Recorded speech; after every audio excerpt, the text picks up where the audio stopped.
We've got Phil Dampier back. Are you with us, Phil? Yeah, good evening, Ben. Hello, sir. How are you doing? Yeah, I'm fine, thanks. Yeah, it's obviously devastating news, this, Ben. It's only a couple of days ago, as you say, that we saw her at the farm shop. We thought she was on the mend.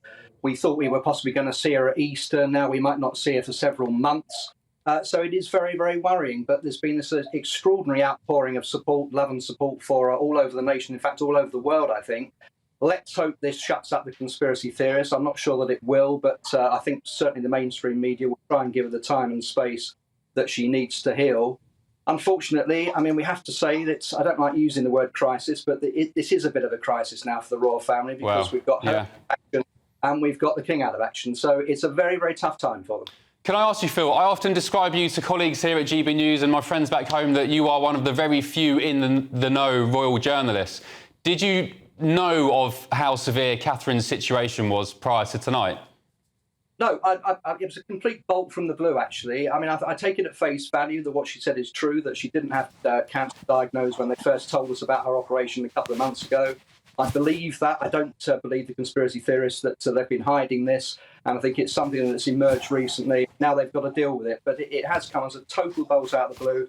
I've heard all sorts of rumours about what the operation was, but nothing about the cancer. So this is very, very serious. And what does it mean for the future of the monarchy? Because, do you know what? Since the late Queen died, it really feels like, from my perspective anyway, that things are falling apart at the seams when it comes to the royal family. You've had the Duchess of York with her new cancer diagnosis, the King with his, Catherine now, Harry, of course, still estranged from his family. What does the future hold for the monarchy?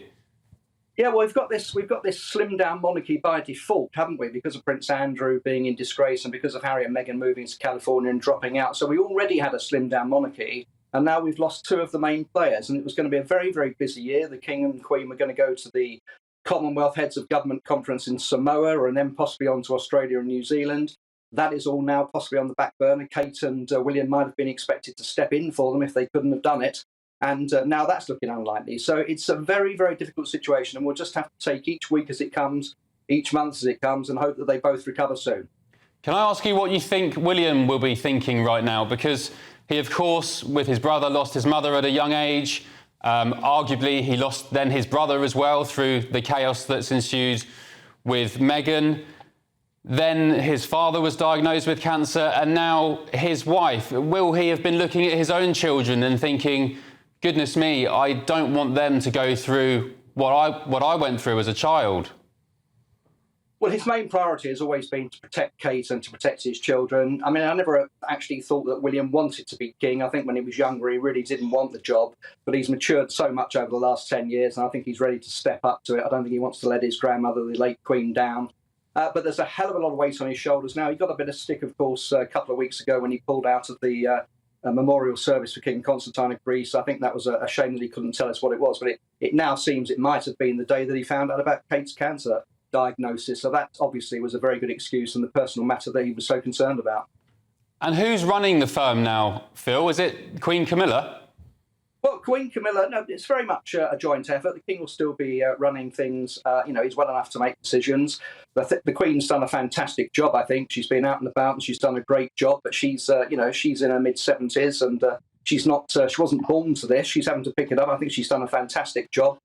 Some of the other royals, Duke and Duchess of Edinburgh, helping, and Princess Anne, of course, just sails on serenely as ever, putting in the hard work. So, they're all pulling their finger out. They're all trying their hardest, but without the two main players, the King and Kate, who's probably the most popular member of the royal family, and it should certainly be the most popular after this, it is going to be difficult. But let's hope that, in 6 months' time, we've put all this behind us. All right, Phil Dampier, thank you so much for joining us tonight.